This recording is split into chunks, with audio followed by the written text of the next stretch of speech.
الحمد لله أشهد أن لا إله إلا الله وحده لا شريك له وأن محمدا عبده ورسوله اللهم صل على محمد النبي وأزواجه أمهات المؤمنين وذريته وأهل بيته كما صليت على آل إبراهيم إنك حميد مجيد أما بعد.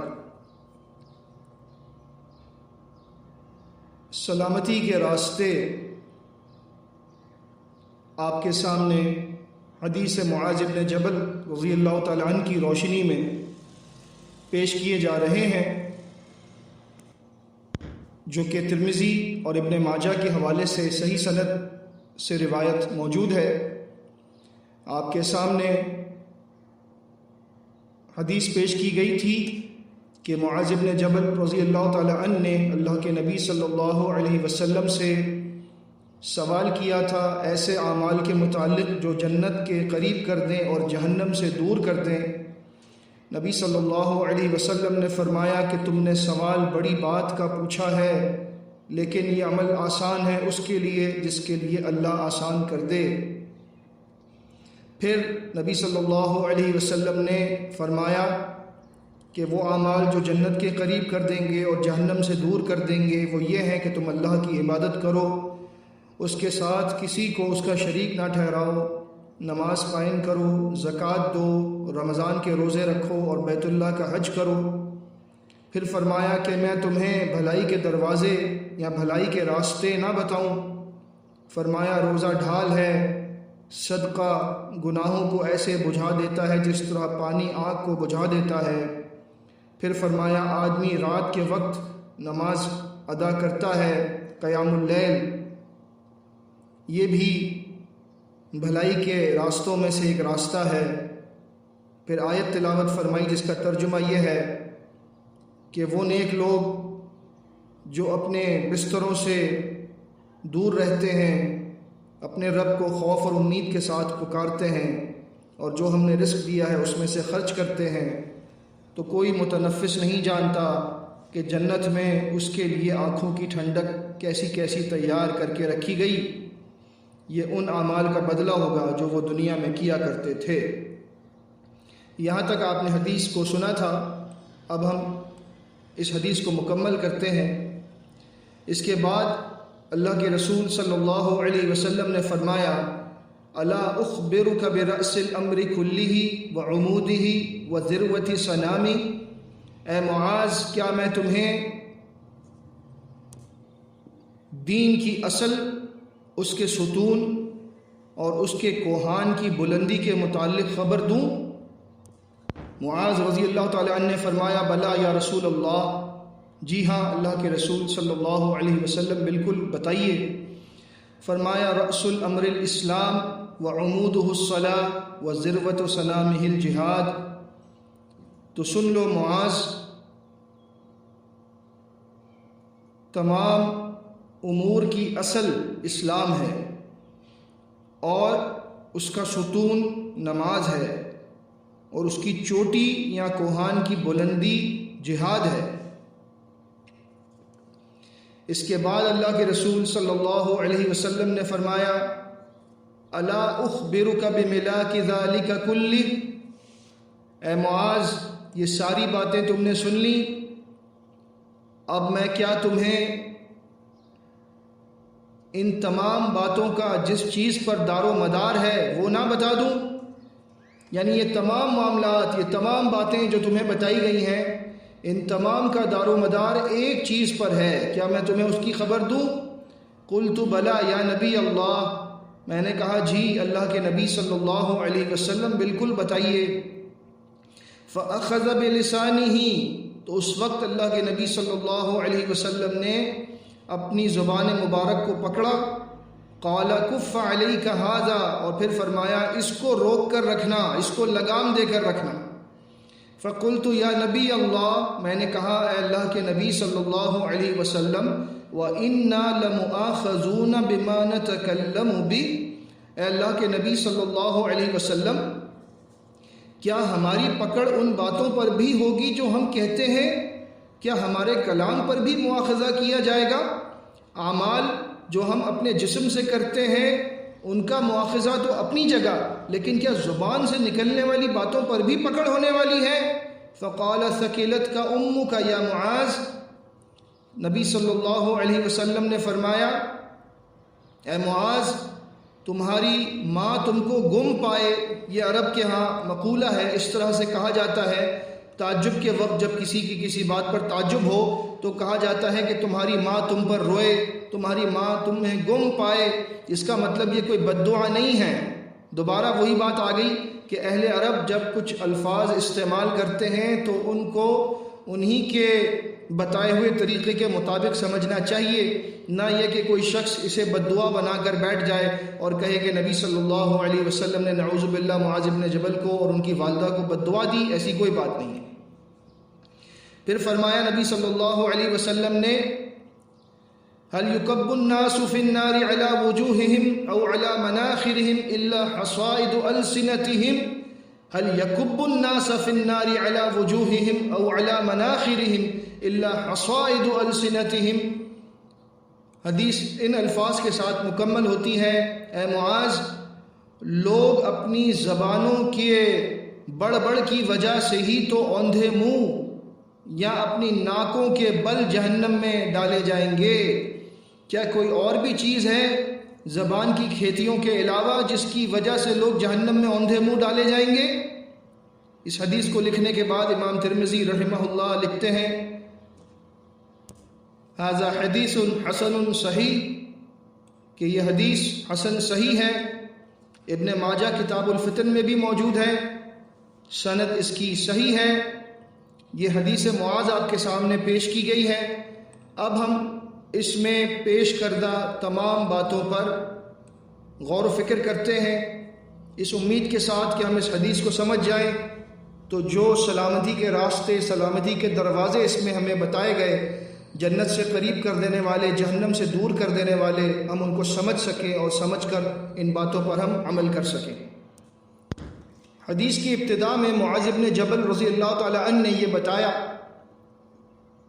کہ میں نبی صلی اللہ علیہ وسلم کے قریب تھا، سفر کا واقعہ ہے، تو میں نے یہ سوال کیا اخبرنی بعمل یدخلنی الجنہ ویباعدنی عن النار۔ یہ خوش نصیبی تھی صحابہ کرام کی کہ انہیں معلم کتاب و سنہ، معلم انسانیت اللہ کے نبی صلی اللہ علیہ وسلم سے دین سیکھنے کا موقع ملا۔ اکثر ایسا ہوتا کہ نبی صلی اللہ علیہ وسلم خود سے ہی نصیحت فرما دیتے، اور بعض اوقات ایسا بھی ہوتا کہ صحابہ کرام خود سے سوال کیا کرتے تھے دین سیکھنے کے لیے۔ یہ اسی طرح کی ایک مثال ہے کہ معاذ بن جبل رضی اللہ تعالی عنہ کو موقع مل گیا تو انہوں نے اس موقع کو غنیمت جانا کہ قریب ہو گئے نبی صلی اللہ علیہ وسلم کے۔ ان کی خوش نصیبی کہ ان کی آنکھوں نے اس چہرہ پر نور کا دیدار کیا ہے، ان کے کانوں نے اس مقدس زبان سے ادا ہونے والے کلمات کو سنا ہے کہ جن کے الفاظ سننے کے لیے، جن کے چہرہ پر نور کا دیدار کرنے کے لیے اگر ہمیں کہا جائے کہ دنیا کی ہر نعمت کو لٹا کر تمہیں یہ نعمت دی جا سکتی ہے تو ہر ایمان والا اپنا سب کچھ قربان کر کے بھی تیار ہو جائے کہ مجھے ایک جھلک دیکھنے کو مل جائے اللہ کے نبی صلی اللہ علیہ وسلم، اور ایک مرتبہ ان کی خوبصورت ترین آواز سننے کو مل جائے۔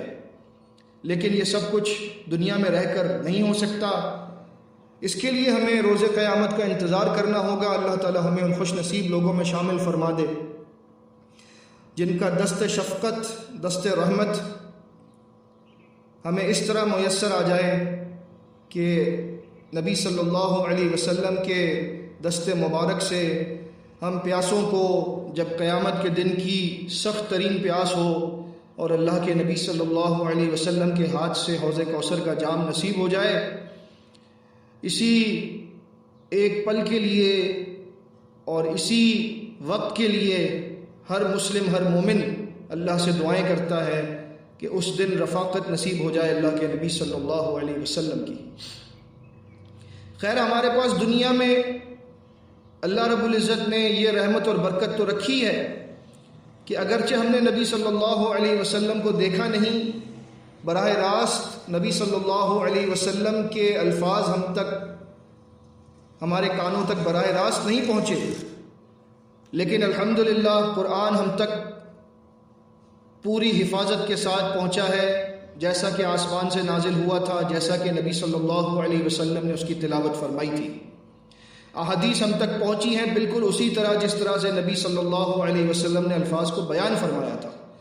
اس لحاظ سے ہم خوش نصیب ہیں کہ ہم اس دین پر عمل پیرا ہیں کہ جہاں پر ہر بات کی حفاظت کا ذمہ اللہ رب العزت نے خود لیا ہے، جب فرمایا سورہ ہجر میں آیت نمبر 9 میں اِنَّا نَحْنُ نَزَّلْنَا الذِّكْرَ وَإِنَّا لَهُ لَحَافِظُونَ، کہ ہم ہی نے اس ذکر کو نازل فرمایا، ہم ہی اس کے محافظ ہیں۔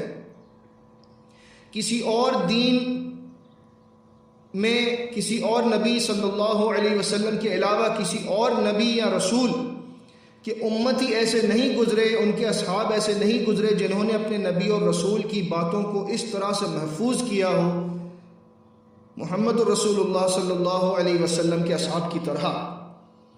اور اس معاملے پر بھی ہم اللہ تعالیٰ کا شکر ادا کرتے ہیں کہ اللہ نے ہمیں ایسی عظیم الشان امت کا حصہ بنایا ہے کہ جہاں پر آج تک دین اسلام کے متعلق کتابیں لکھی جا رہی ہیں، پڑھی جا رہی ہیں، دروس اور خطبات سنے جا رہے ہیں، بیان کیے جا رہے ہیں، تدبر اور تفکر کے معاملات بھی ہر طرف نظر آتے ہیں۔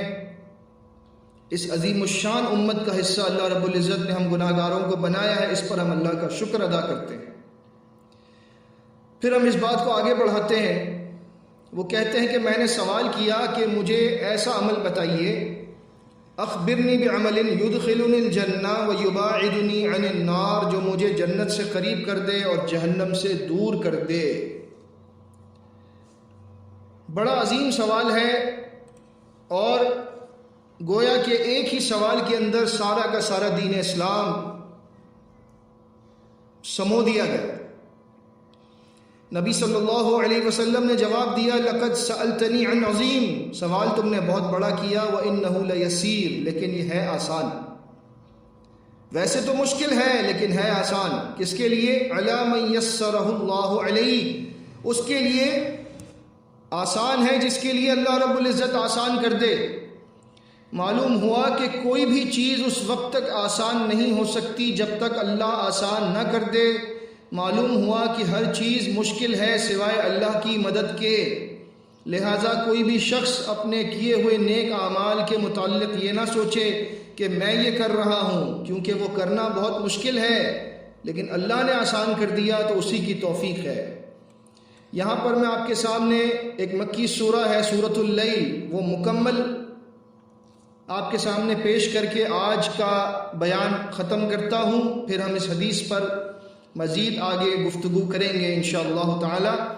اللہ رب العزت نے فرمایا، اعوذ باللہ السمیع العلیم من الشیطان الرجیم من ہمزہ ونفخہ ونفثہ، بسم اللہ الرحمن الرحیم، واللیل اذا یغشا، رات کی قسم ہے جب وہ چھا جائے، والنہار اذا تجلی، اور دن کی جب وہ روشن ہو جائے، وما خلق الذکر والانثی، اور اس کی قسم ہے جس نے نر اور مادہ کو پیدا کیا ہے، ان سعیکم لشتی، بے شک تمہاری کوششیں مختلف ہیں، فاما من اعطی واتقی، پھر جس نے خرچ کیا اللہ کے رستے میں دیا اور تقوی اختیار کیا، وصدق بالحسنی، اور اس نے نیک بات کی تصدیق کی یعنی قرآن و سنت کی، فسنیسرہ للیسری، تو ہم اس کے لیے جنت کے راستے آسان بنا دیں گے، سبل السلام پر اس کو چلائیں گے، صراط مستقیم پر وہ گامزن رہے گا۔